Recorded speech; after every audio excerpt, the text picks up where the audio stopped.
Human, un podcast radio dédié à l'actualité et aux grands enjeux internationaux au travers du regard des acteurs de l'humanitaire. Une émission présentée par Pierre-Alain Gourion.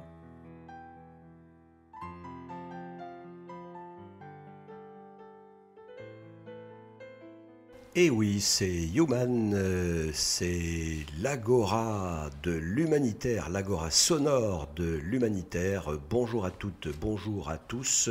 Aujourd'hui, dialogue en humanité avec Geneviève Ancel, coordinatrice de ce festival lyonnais mais international aussi, et avec Christian Lombard, directeur administratif et financier et cofondateur de Triangle Génération Humanitaire. Geneviève Ancel, bonjour. Bonjour.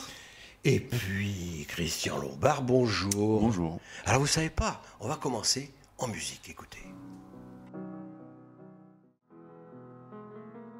Et voilà, on a mis ce son, parce que ce son, Geneviève Ancel, semble-t-il, est une sorte de musique, de lieu sonore qui réunit les jeunes. Alors en fait, on le retrouve dans tous les dialogues en humanité dans le monde parce que Oui. spontanément, les gens se mettent à chanter ça. Et ça, visiblement, ça représente la capacité d'imagination qu'il faut déployer pour bouger les choses. Comme un symbole. Et des symboles, évidemment, il en faut dans le monde, il en faut dans nos vies. Alors, on est, je vous l'ai dit, avec Christian Lombard.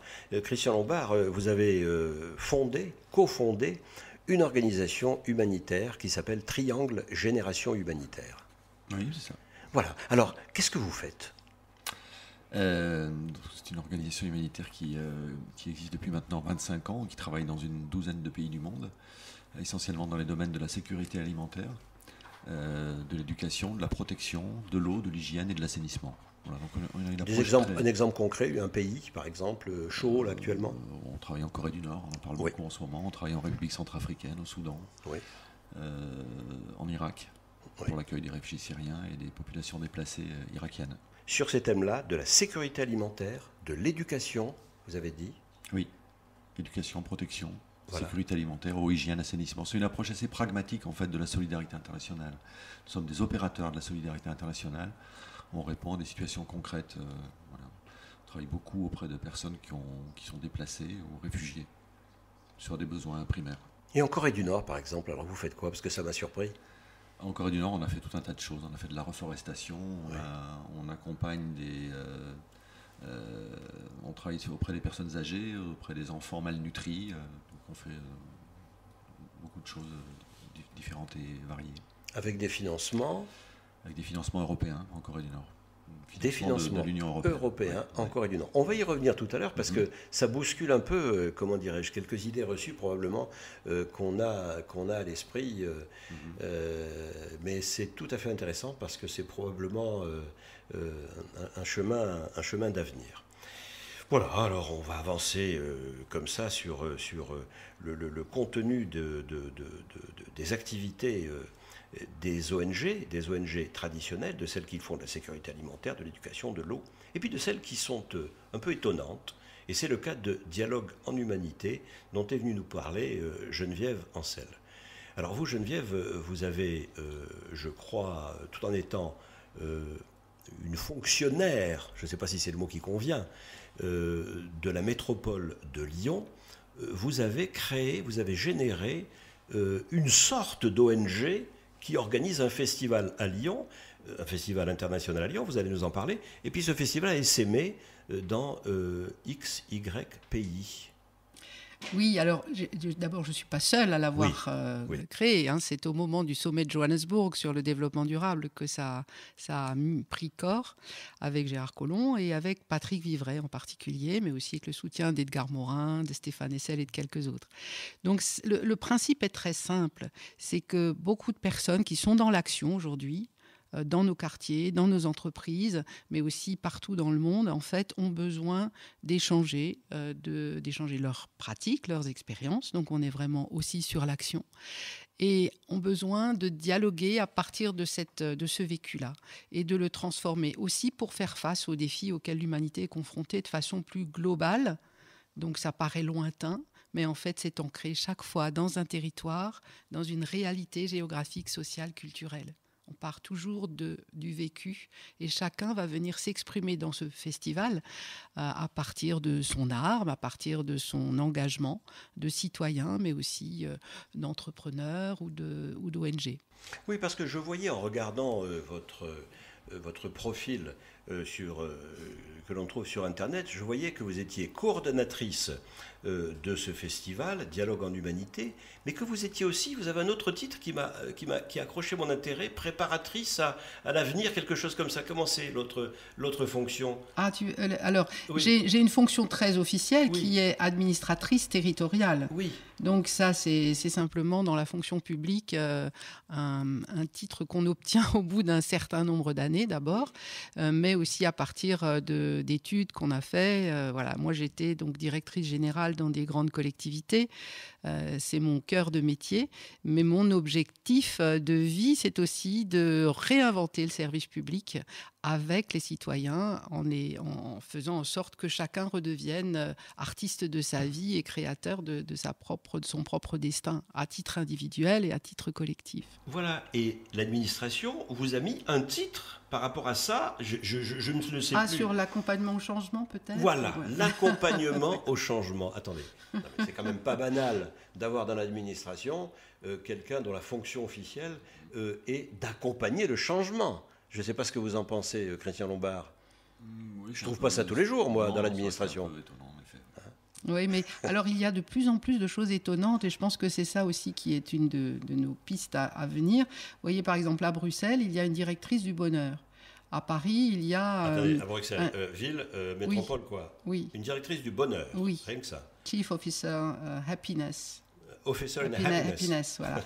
Et à Paris, on a le Chief Officer Resilience, sur la résilience. Donc, en fait, je pense que ça paraît drôle, oui. Effectivement, et je pense qu'il faut aussi le voir sous l'angle ludique et fun, oui. Mais c'est aussi des enjeux. Nous sommes obligés à réinventer d'autres façons de construire du service public, y compris pour préserver ceux qui, dans l'éducation, dans la santé, dans des responsabilités régaliennes, sont aujourd'hui reconnus comme tels. Mais voilà, le service public est souvent mis en difficulté et nous en avons bien besoin parce que nous avons besoin de prendre soin les uns des autres. Voilà, quelle est Christian Lombard, quelle est votre réaction à ce propos de quelqu'un qui est responsable dans une administration? Il s'agit là d'une administration territoriale, la métropole de Lyon, mais vous qui êtes confronté à 10 pays différents, mais aussi à l'administration française et aux administrations qui vous financent, je pense en particulier à l'Europe, parce qu'on va parler administration, on va parler financement de votre ONG. Quelle est votre réaction par rapport à ça?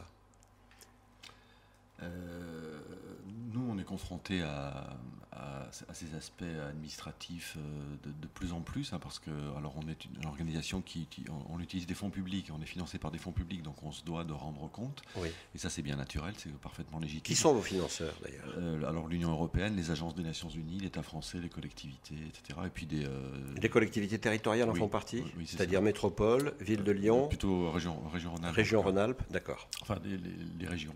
Les régions, ah oui. Notamment la région Rhône-Alpes. Notamment la région Rhône-Alpes, voilà. Oui. Et on est soumis de plus en plus à une pression administrative qui est à la limite du supportable pour une organisation comme la nôtre, qui est une organisation, on va dire, moyenne, et parce qu'on y consacre de plus en plus de temps. Voilà, concrètement, ça veut dire on croule sous les procédures et les rendus administratifs. Alors, il arrive qu'on ait des projets, par exemple, financés pour une part par l'Europe, pour une autre part par l'État français ou par une agence des Nations Unies. On va devoir, par exemple, rendre 3 rapports et tout ça est extrêmement lourd. Oui. Et on passe beaucoup de temps, en fait. On a un peu le sentiment aujourd'hui de passer plus de temps sur ces aspects administratifs que sur notre cœur de métier. Oui. Alors, comment faire? Parce que d'un côté, évidemment, il est un peu normal que le bailleur de fonds, qu'il s'agisse d'une agence européenne, qu'il s'agisse d'une région, qu'il s'agisse d'une ville, etc., je dirais, pose des questions, disent, ben, voilà, on vous donne de l'argent public, on vous donne des impôts, renvoyez-nous des informations. Oui, non, mais ça, encore une fois, c'est tout à fait légitime. On se doit de rendre compte, voilà. On essaye de le faire au mieux, on produit un rapport chaque année, on a un site internet sur lequel on met à jour nos activités de façon hebdomadaire. Mais voilà, à partir du moment où on a le sentiment de passer trop de temps sur ces questions administratives, ça pose question tout de même. Comment faire, Geneviève Ancel, vous qui connaissez aussi les rouages de l'administration, pour que ce contrôle ait lieu, mais qu'il ne soit pas trop lourd à gérer, qu'il ne soit pas mangeur d'énergie pour ces ONG? Mais je pense justement qu'il va falloir que, à la fois, on soit capable de lutter contre la corruption, parce que tout ça est venu aussi en interne comme en externe dans les collectivités, dans les bailleurs publics, du fait que d'un certain nombre de dérapages qui ont eu lieu dans le passé, et peut-être encore aujourd'hui partiellement, et qu'une des façons d'y remédier, c'est justement de demander des comptes et de les rendre publics et transparents. Donc on est bien sur une quête de transparence. Pour autant, il s'agit de simplifier et de trouver des solutions. C'est une des raisons de ces dialogues aussi. C'est chaque fois de trouver des solutions par rapport à des vraies questions qui nous encombrent. Mais plutôt que de se sentir impuissant face à ça, ou indifférent, c'est d'essayer de prendre le taureau par les cornes et d'essayer de régler ça ensemble. Mais ça veut dire aller dialoguer, discuter avec les institutions européennes, avec les bailleurs de fonds, qui eux-mêmes sont souvent aussi dans des situations douloureuses du fait d'une bureaucratie, d'un risque de bureaucratisation qui est là tout le temps, donc contre lequel aussi nous devons être capables de trouver des alternatives. Oui, mais alors... il faudrait trouver des pistes, là. Oui, c'est quoi les pistes? La simplification, probablement, c'est une des pistes, mais on a quand même un peu l'impression d'être confronté à une machine qui s'est emballée à un moment et qu'on a beaucoup de mal à arrêter. On a un peu le sentiment que cette machine n'est plus sous contrôle. Ça, c'est un peu effrayant. Vous pensez surtout aux fonds européens, là, ou aux différentes régions? Vous pensez à quoi surtout? Oui, pas seulement, mais c'est vrai que les fonds européens, notamment, ça devient très difficile de gérer des fonds européens, quoi. Notamment en partie à cause de ces pressions, des procédures multiples et très lourdes pour les ONG en tout cas. Oui, c'est-à-dire que quand on est une très très grosse ONG, il y a une partie du personnel qui ne fait que ça et les autres peuvent aller sur le terrain, mais ça pose une vraie question pour des ONG moyennes, plus petites, alors que la créativité, elle vient aussi de ces ONG plus petites, donc la capacité d'être souple, quoi, justement, et de pouvoir intervenir vite. Et oui, parce que pour donner des ordres de grandeur, je ne sais pas, la plus grosse ONG française en termes de chiffre d'affaires, c'est qui? C'est Médecins du Monde? C'est Médecins sans frontières aujourd'hui. Médecins sans frontières, donc c'est combien? C'est 1 milliard peut-être quelque chose comme ça. C'est 350 millions d'euros, mais peut-être que c'est sans les fédérations. Avec les fédérations, on doit arriver au milliard d'euros. Il me semble qu'on arrive au milliard d'euros, donc 1 milliard mais d'euros. c'est un peu l'exception, Médecins sans frontières, puisqu'après on a... c'est pour donner un ordre de grandeur. Après on a qui? On retombe vite, après on doit avoir... Action contre la faim et Acted, je crois, qui ont des budgets qui doivent avoisiner les 150 millions d'euros.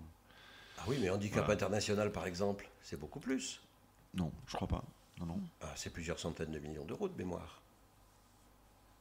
Je sais pas, je connais pas leur budget, j'ai pas leur budget en tête. De mémoire. Simplement, c'est pour donner des échelles, de grandeur, parce que votre observation, Geneviève Ancel, était, me semble-t-il, pertinente, bien sûr. C'est une question de taille. Si je suis une petite organisation, une petite ONG, pour Triangle Génération Humanitaire, le chiffre d'affaires annuel est de quel ordre? 16 millions d'euros. Voilà, 16 millions d'euros. Donc, on va dire c'est beaucoup, ça a l'air d'être beaucoup d'argent, mais quand il s'agit de payer des personnels affectés à faire que, etc., ça va très vite. Et ces petites organisations, évidemment, vont avoir beaucoup plus de mal à répondre à toutes les demandes formulées sur le principe de manière légitime par les différents bailleurs de fonds. Donc comment faire pour maintenir aussi des organisations non gouvernementales de petite taille ou de taille moyenne, sans les accabler par des vérifications de leurs comptes, et tout en luttant, à juste titre, comme vous le disiez, contre la corruption potentielle, éventuelle. Moi, personnellement, je pense qu'il y a vraiment de la place pour tout le monde. Oui. Donc déjà, ça, de partir de ce point de vue-là, il peut y avoir aussi une posture de la part, par exemple, des grandes ONG, comme des bailleurs de fonds, de laisser de la place. C'est-à-dire que je donne exprès un exemple vraiment à l'autre bout. Si Dialogues en Humanité avec 100 000 euros fait quelque chose, c'est simplement parce qu'il y a la capacité de faire dialoguer les gens entre eux avec pratiquement pas d'argent. C'est-à-dire si chacun met un peu au pot commun ou trouve les moyens de s'héberger en solidarité, enfin trouve toutes sortes de façons de faire extrêmement rapides et souples, il ne faut pas grand-chose pour... voilà. Donc c'est vraiment un peu les deux extrêmes. Donc trouver de la place pour tout ce qui est entre des très grandes ONG et les toutes minuscules, et le besoin en fait de rencontrer, de répondre à des besoins qui ne sont pas satisfaits et que les grandes ONG ne peuvent pas satisfaire. Ça vous parle, monsieur le directeur administratif et financier ? Oui, je crois que les petites ONG ont leur place et c'est absolument nécessaire de les conserver vivantes parce qu'elles font des choses que ne font pas les plus grosses et elles ont un rôle à jouer dans cette affaire. C'est une dimension organique, en fait, évident, comme ouais. la vie, en fait. Ouais. Voilà, un peu d'imagination avec ce titre phare évidemment de John Lennon. Alors, on revient à notre Human, à notre dialogue entre Christian Lombard et Geneviève Ancel, qui elle est responsable de ce festival lyonnais Dialogue en Humanité. Alors, qu'est-ce que vous faites cette année, Dialogue en Humanité en 2019. Alors je peux vous parler des dialogues en humanité toujours le premier week-end de juillet dans le parc de la Tête d'Or, sous les arbres évidemment, où des gens viennent de partout. Mais je peux aussi vous parler de tout de suite, là, au mois de février, les dialogues à Chandigarh, donc en Himalaya. Ce seront les 3e et seront présents les présidents des cours de justice de tous les pays de l'Himalaya. Donc on est sur des enjeux absolument déterminants en matière de climat, de biodiversité, mais aussi de justice sociale et climatique, au cœur finalement d'un des endroits les plus incroyables du monde, mais avec des gens qui sont déterminés à vouloir bouger les choses à toutes les échelles et en particulier à l'échelle citoyenne. Les cours de justice, dites-vous, oui. Des pays ? Des pays composant l'Himalaya, je crois qu'il y en a 9. Il y a 9 pays, oui. Et ils ont chacun une cour de justice ? Oui. Mais une cour de justice nationale ? Oui. Et qui va gérer, qui va traiter de quel type de problème ? problème ? Qui de plus en plus va traiter des questions environnementales. Parce que les questions et les enjeux de pollution, de biodiversité, de climat sont tellement criantes que ça devient un enjeu absolument déterminant pour ces pays-là.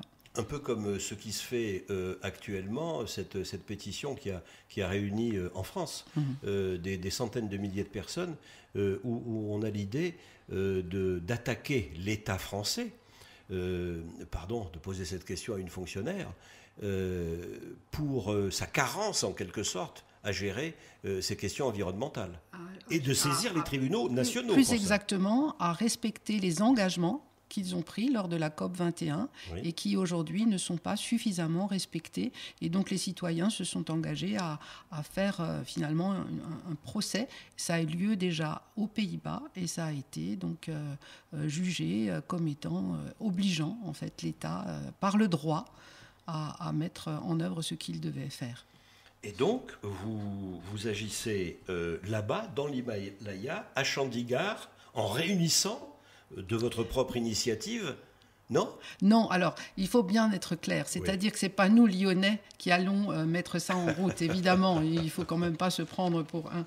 Voilà. Donc, non, tout simplement le fait que des citoyens qui sont venus voir les dialogues en humanité chez nous à Lyon ont décidé de mettre ça en œuvre chez eux. Et de fil en aiguille, il y a notamment un des plus grands food analystes économiste Devinder Sharma, qui a déjà pris la parole devant 9 parlements dans le monde. Ce n'est pas juste une commission parlementaire, mais devant 9 parlements pendant 2 heures sur les enjeux de l'alimentation et de la sécurité alimentaire dans le monde. C'est quoi un food analyste ? Eh bien, c'est un spécialiste de la question de la sécurité alimentaire, de la souveraineté alimentaire, de façon très concrète. Et lui, en fait, c'est un journaliste au départ et un économiste, et il a destiné toute sa vie, toute son énergie à soutenir notamment les paysans par rapport à leur endettement, par rapport en Inde en particulier à l'énorme taux de suicide des paysans en Inde. Alors ça peut nous donner une idée de rebondir, Christian Lombard, sur un programme alimentaire que vous auriez dans un pays pour Triangle Génération Humanitaire. Je ne sais pas, en Corée du Nord c'est de l'alimentaire, non ? Oui, on fait un petit peu d'aide alimentaire en Corée du Nord. Oui, voilà. On en fait dans de nombreux autres pays, oui. Donc ça serait intéressant de rentrer dans le programme, de nous faire comprendre ce que vous faites, ce que cette ONG qui a son siège à Lyon fait en Corée du Nord. Alors en Corée du Nord, encore une fois, on fait tout un tas de choses, mais notamment on travaille à diversifier l'alimentation en augmentant la production de légumes, par exemple. Oui. On travaille également à l'amélioration de l'alimentation des enfants en enrichissant l'apport en protéines animales. Donc ça passe par on ne va pas rentrer dans les détails, ce serait un petit peu compliqué. Mais en fait, c'est tout simplement faire en sorte que les gens puissent se nourrir convenablement, en particulier les populations les plus sensibles, en l'occurrence les enfants et les personnes âgées, puisqu'on travaille essentiellement en ce moment, en tout cas dans cette direction. Oui, mais alors, question de base.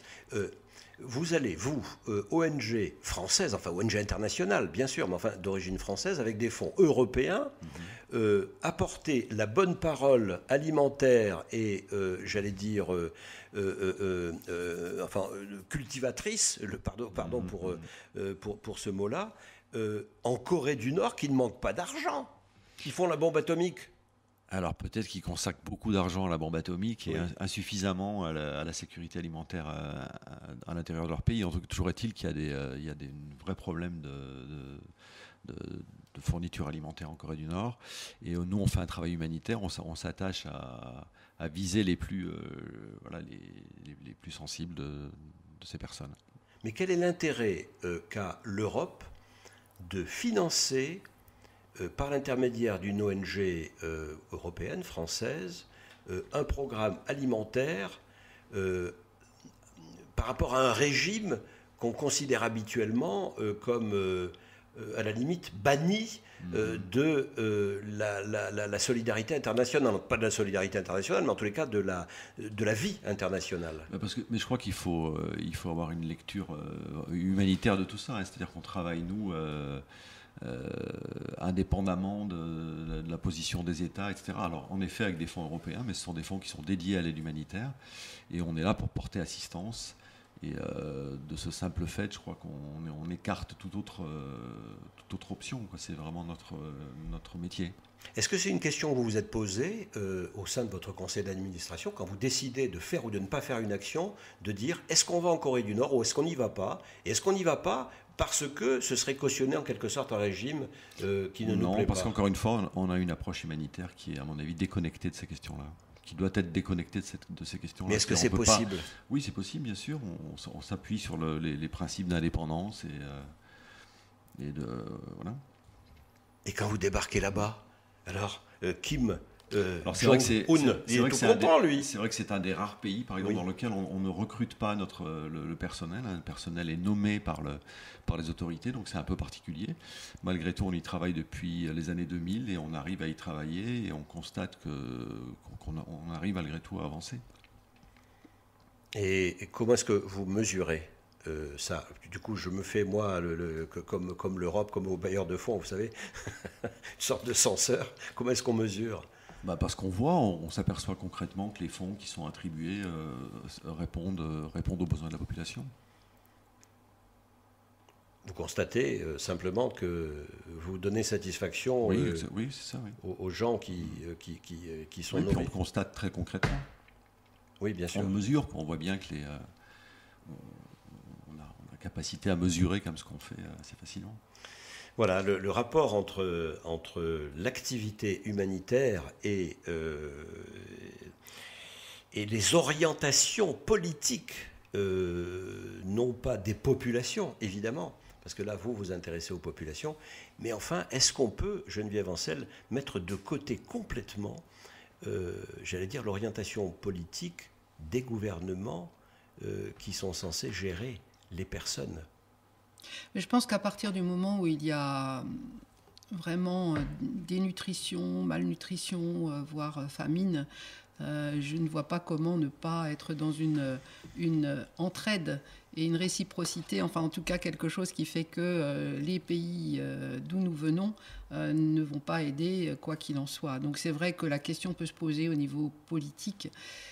Bon, nous, on est sur un autre registre qui peut aussi être en résonance avec ce qui vient d'être dit. Par exemple, nous accompagnons différentes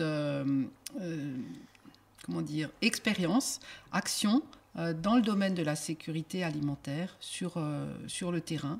Donc en Inde, au Sénégal, en Équateur, avec la proposition en fait que ces gens échangent entre eux comment ils ont modifié leur comportement alimentaire, comment, face au changement climatique en particulier, mais aussi comment ils ont modifié, fait évoluer les formes d'agriculture, de culture, façon de cultiver donc telle ou telle semence ou telle céréale.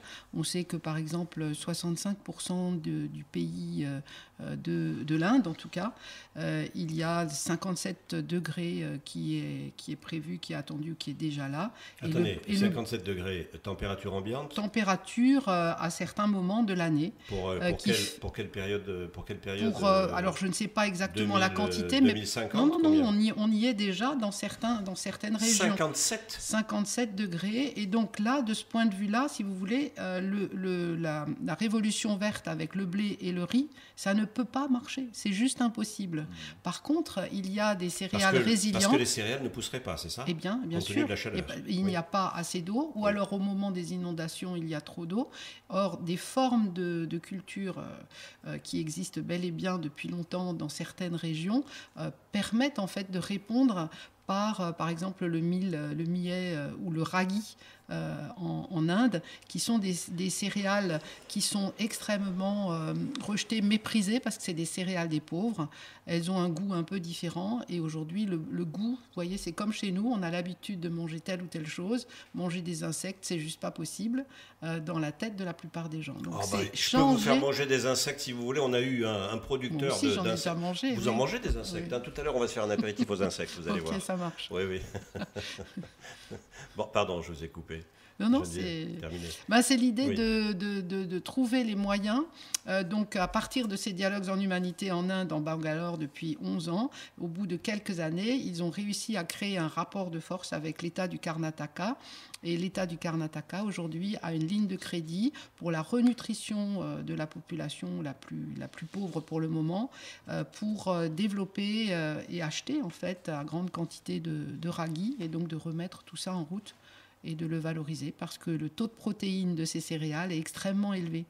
Un paysan qui part le matin avec son bol de ragi tient toute la journée sans aucun problème, parce qu'il y a 65% de taux de protéines.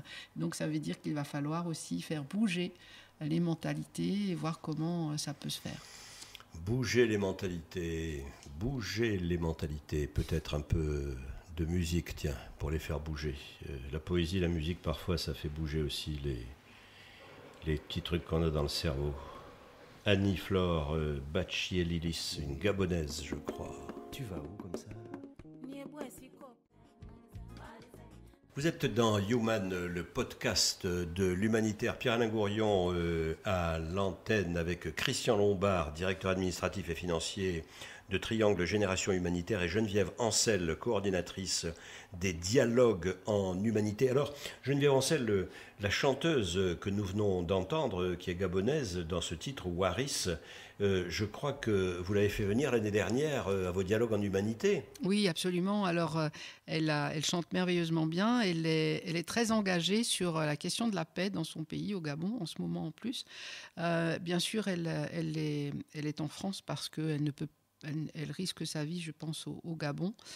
Mais son cœur de chant, elle est passée à l'Olympia aussi. C'est vraiment un engagement pour la paix. Mais voilà, c'est pas juste des paroles et des discours. C'est des grandes difficultés auxquelles elle et son pays fait face. Et son rêve, c'est de faire des dialogues en humanité au Gabon un jour. Et c'est une question, moi, que j'ai toujours à l'esprit quand ces chanteurs, qui sont dans la communication, ils doivent être dans la communication, font de l'humanitaire. Est-ce que c'est pas aussi pour vendre des disques ? Je crois pas, parce que... Est-ce que c'est pas un vecteur ? Est-ce que c'est pas un vecteur de communication ? Pardon de la question. Vous voyez ce que je veux dire ? Oui.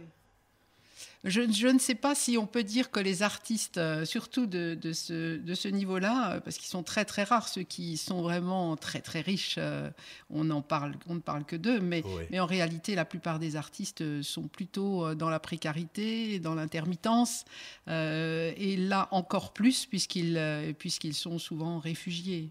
Oui, pardon pour cette question, mais voilà, je ne la posais pas du tout par rapport à Annie-Flore Bachelidis, je la posais en général. C'est une question récurrente qui reviendra dans le cours de nos émissions d'ailleurs.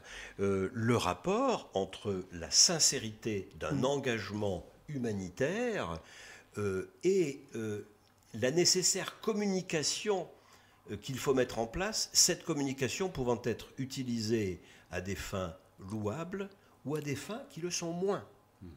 En tous les cas, qui ne seraient que commerciales et financières. C'est une question, je pense, qu'on retrouvera régulièrement dans le cadre de cette émission et on n'est pas prêt d'y répondre de manière définitive parce que tout est mélangé. Le réel n'est pas simple à décrypter. Voilà, alors on va revenir, Geneviève, à nos dialogues en humanité. Donc vous nous avez parlé de Chandigarh. Il y a d'autres lieux avant juillet au parc de la Tête d'Or à Lyon où vous allez partout, vous allez dans le monde entier. Alors non, justement, je limite mon empreinte écologique le plus possible, surtout en avion. Ce serait complètement incohérent par rapport à ce que je prône. Vous n'y allez pas en kayak non plus. Non, mais par exemple en Europe, je me déplace en train. À Lyon, je me déplace exclusivement à vélo, quelquefois en transport en commun, bien sûr. Et puis, je fais en général 2 voyages. Donc, en général, en Afrique, là, je reviens du Sénégal, où il y avait les 3e dialogues en humanité. Et vous y avez été à la voile. Et j'y suis allée avec Air France, voilà. Mais je vais, par exemple, à Roissy en train, volontairement, c'est-à-dire tout est étudié, calculé en rapport qualité-prix pour que ce soit, en termes de qualité, l'empreinte écologique la moins importante possible.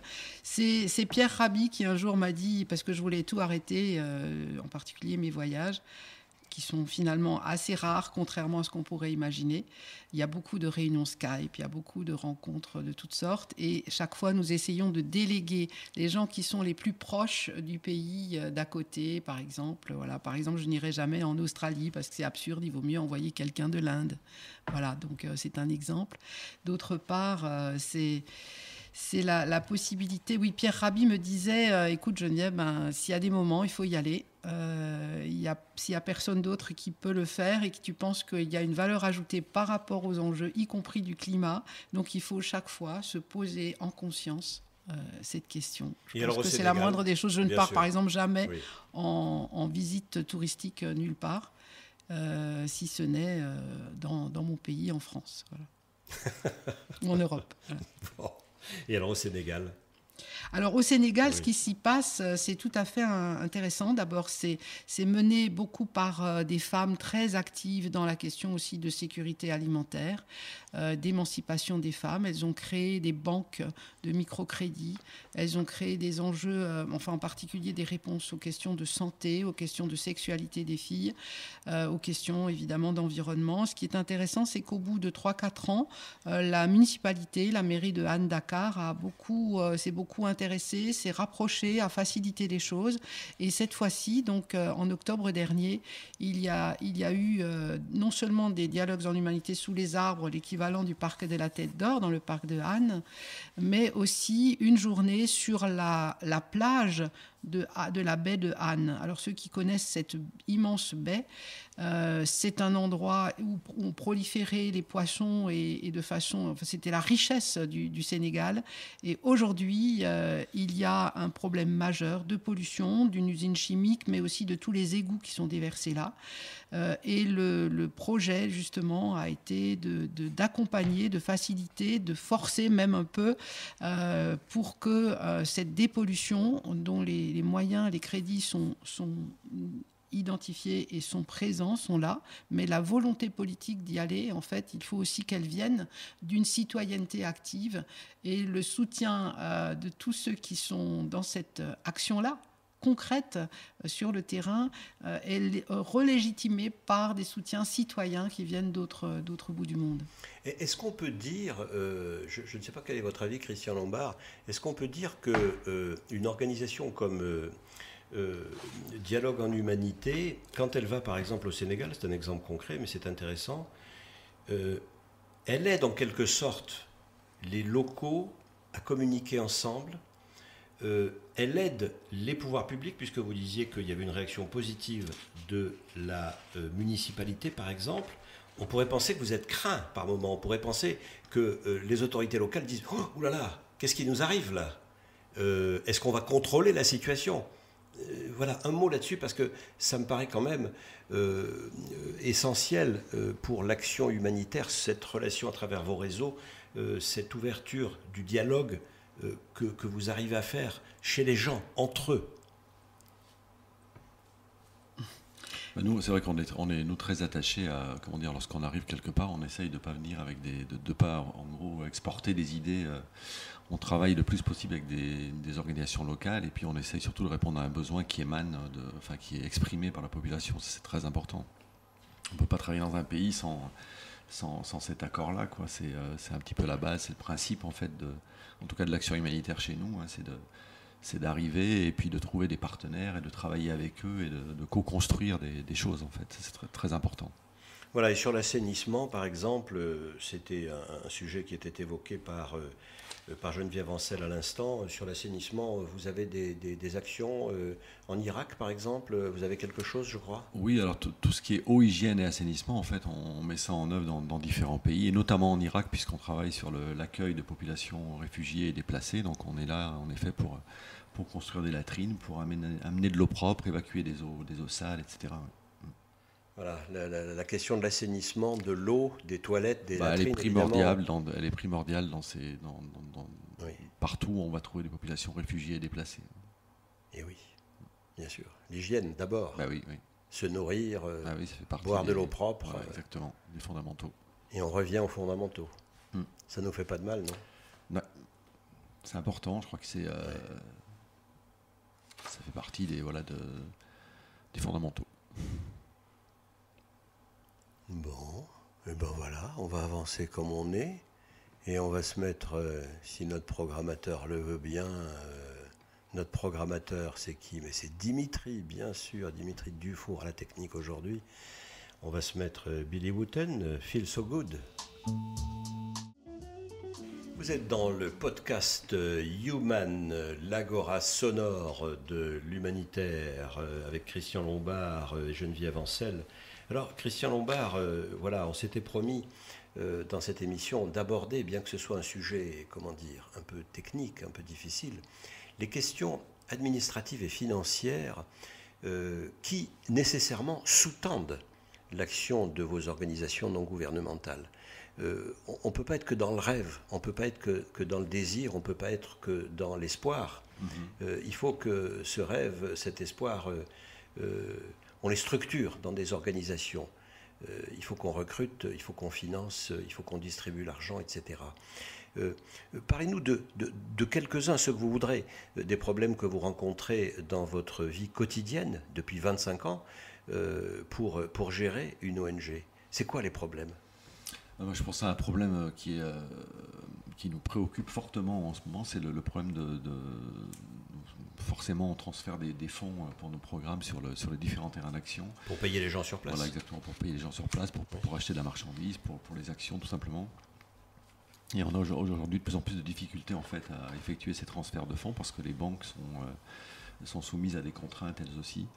Dans le cadre de la lutte contre le blanchiment et de la lutte contre le terrorisme, en fait, tous les transferts d'argent vers des pays dits sensibles, je pense notamment à la Soudan, à la République centrafricaine ou à la Corée. Et par définition, vous n'êtes que dans des pays sensibles. Exactement, on n'est que dans des pays sensibles, donc on a de plus en plus de difficultés à effectuer ces transferts de fonds, et ça nous pose un vrai problème. Mais pourquoi ? Parce qu'on vous demande de justifier... Oui, c'est-à-dire qu'à chaque transfert, on nous demande pourquoi est-ce que vous transférez les fonds dans ce pays. Donc alors on justifie en annexant les conventions signées avec nos différents bailleurs, mais c'est une lourdeur administrative de plus et ça pose au final une vraie question d'accès aux populations. Votre banque, je ne vais pas vous demander quelle est votre banque, mais enfin votre banque, mettons que ce soit le Crédit Lyonnais, c'est sûrement pas le Crédit Lyonnais, elle vous connaît depuis 25 ans, elle sait bien que vous n'allez pas transférer des fonds à je ne sais quel islamiste qui voudrait générer un attentat. On est face à un système bancaire avec souvent des services conformité qui sont complètement déconnectés de nos interlocuteurs à nous. Et voilà, et ça pose de véritables problèmes au quotidien. Au quotidien. Il faut que je justifie de la raison pour laquelle j'envoie 1 000 euros, 2 000 euros, 3 000 euros en Irak, souvent, au c'est des sommes Yémen. beaucoup plus importantes, Oui, évidemment, qui sont injustifiées, qui sont injustifiées à chaque fois, quoi. Voilà une question auquel on ne se serait pas attendu, transférer des fonds sur le terrain. Et là encore, les contrôles que vous subissez là-dessus sont évidemment légitimes. On ne peut pas critiquer la législation communautaire ou la législation française sur le fait qu'elle cherche à pister en quelque sorte. Oui, et encore qu'en théorie, on devrait être exempté de ces contrôles en qualité d'organisation humanitaire financée par l'Union européenne, les agences des Nations Unies, etc. Mais je crois que les banques ont tout simplement pas envie de faire quelques exceptions pour quelques ONG qui transfèrent quelques centaines de milliers d'euros. Il faudrait que ce soit presque une loi qui vienne dire, une réglementation qui vienne dire les organisations c'est une réglementation que nous contrôlons par ailleurs. C'est une réglementation, mais qui est assez peu prise en compte par les banques. Parce que là, il existe quelque chose. Oui, il existe des exemptions pour les organisations humanitaires qui sont finalement assez peu prises en compte. Donc là, il y a une amélioration. Oui, il y a une amélioration, en effet, importante à espérer. On va former les banquiers, alors. Je crois que les banquiers, finalement, connaissent assez mal le fonctionnement de nos organisations. Il faut qu'on mette un banquier dans notre émission. Ou peut-être une agora aux dialogues en humanité en juillet prochain, de construction de désaccords, si possible féconds, entre des banquiers et des ONG face à leurs difficultés pour agir. Voilà une bonne idée d'agora. C'est comme ça qu'en fait on fonctionne. Alors vous voyez, alors là, les auditeurs, vous avez compris qui était Geneviève Ancel. Elle saute sur tout ce qui bouge et dès qu'elle voit passer une idée qui pourrait être intéressante, paf, elle l'accroche et elle va nous organiser une agora au parc de la Tête d'Or au mois de juillet sur banquier et facilitation de l'aide humanitaire là où elle doit être. Eh bien pourquoi pas ? Aux réfugiés par exemple. Mais c'est magnifique. Mais oui. Mais ça a du sens. Enfin, chaque fois, la question, c'est de repérer là où il peut y avoir une amélioration possible parce que c'est bloqué. Donc, il faut bien, par le dialogue, essayer de débloquer les choses quand c'est possible. Et quand la radio y aide, alors là, nous, on est au nirvana. Bon, alors votre programme, Geneviève Ancel, pour les dialogues en humanité qui auront lieu, donc je le rappelle, au Parc de la Tête d'Or à Lyon en juillet. Dites-nous les dates précises. Alors, c'est le 5, 6 et 7 juillet prochain. Donc, c'est toujours le premier week-end de juillet. Il suffit de se rappeler de ça. Il y a un thème général ? Alors, il est en train d'être co-décidé, puisqu'il y a aussi bien des réunions internationales que des réunions à Lyon, que des réunions à Paris. Et on essaye, en fait, de trouver quelque chose qui a du sens pour tout ce monde-là. Donc là, pour le moment, on était sur quelque chose qui était demain tous nomades. Parce qu'on le retrouve aussi bien au sein des entreprises, au sein de la vie de tous les jours, de tout un chacun, un peu partout, mais aussi demain, on ne peut pas ne pas imaginer que nous, en France, nous ne soyons pas confrontés à une obligation d'aller nous réfugier ailleurs dans le monde. Pourquoi ne pas aussi penser aussi dans ce sens-là ? Donc, vous voyez, c'est l'idée de prendre en compte la vie et le choc de ces personnes qui aujourd'hui sont obligées de bouger par rapport à ceux qui choisissent d'être nomades ou d'être touristes qui ont le choix. Rappelez en quelque sorte à nos concitoyens que tout le monde peut être nomade un jour, tout le monde peut être réfugié un jour. Y compris chacun de nous, nos enfants ou nos petits-enfants. Voilà. Donc, et se rappeler à ce titre-là quelques éléments d'histoire pas si lointaines, un petit demi-siècle, un peu plus qu'un demi-siècle. Et puis il y avait beaucoup de réfugiés, beaucoup de nomades en France. Oui, il y avait beaucoup en fait, notre pays est aussi constitué de gens qui sont venus de partout. Moi qui suis alsacienne, mon père et ma mère ont été à 16-17 ans réfugiés dans le sud-ouest. C'était dans le même pays, mais comme ils étaient pris pour des boches alors qu'ils étaient alsaciens, c'est sûr que c'est quelque chose qui me tient beaucoup à cœur aussi et viscéralement, donc c'est important. L'autre sujet qui nous regroupe aussi, c'est les enjeux des droits humains. Des droits humains, donc il y a eu 70 ans, la Déclaration universelle des droits de l'homme a été rédigée et proclamée. Et par contre, on a peut-être un peu tendance à oublier tout ce qui se passe derrière chaque article. Donc l'idée, c'est peut-être d'imaginer comment on peut incarner chacun des articles, le donner à voir, par des vrais gens qui racontent leur parcours, leur histoire, ou qui échangent avec ceux qui veulent bien. Et puis l'autre... Alors là, vous êtes dans droit et poésie, hein, vraiment. Oui, il y a une partie poétique aussi, Et bien oui. sûr, parce que la poésie, l'art, c'est un levier, un des plus puissants qui soit pour la métamorphose. Donc le dernier point peut-être à évoquer, c'est la question des récits. À la fois déconstruire des récits qu'on nous a dit être la vérité, et en réalité que ce soit sur les enjeux du capitalisme et des algorithmes financiers aujourd'hui qui nous encombrent et nous envahissent. Il y a bien sûr de quoi déconstruire, mais aussi... Qu'est-ce que c'est les algorithmes financiers qu'il faut déconstruire? Eh bien, c'est par exemple le fait que si vous discutez avec n'importe quel grand chef d'entreprise, eh bien, il va vous dire que finalement, sa marge de manœuvre est extrêmement limitée, parce qu'il est soumis à un certain nombre de pressions venant du monde financier, venant des bourses, venant de comment ça se passe par rapport à ça. Et on sait que c'est des nanosecondes qui font que des algorithmes vont peut-être faire bouger de telle ou telle façon la bonne santé financière d'une entreprise. Ce qui fait que la dimension humaine est complètement passe à l'as. Donc c'est un des aspects. Je pense que c'est important que nous reprenions notre destin en main aussi collectivement dans ces questions-là. Mais c'est aussi la question à la fois du fondamentalisme marchand, mais des fondamentalismes qui en découlent, comme les fondamentalismes religieux ou de sens. En fait, c'est la quête de sens de l'être humain qui fait qu'à un moment donné, il peut se laisser berner, on peut lui raconter n'importe quoi.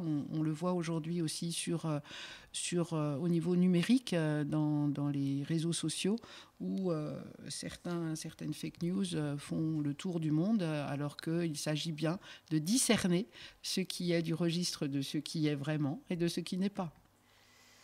Alors nous voilà avec un programme absolument magnifique. Demain, tous nos mains des réfugiés, les droits humains incarnés, chaque article avec sans doute de la poésie et de l'art. À la semaine prochaine, à bientôt, salut!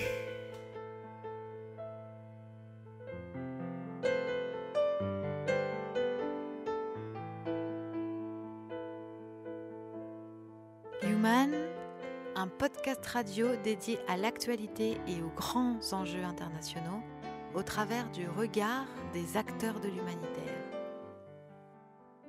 Une émission présentée par Pierre-Alain Gourion.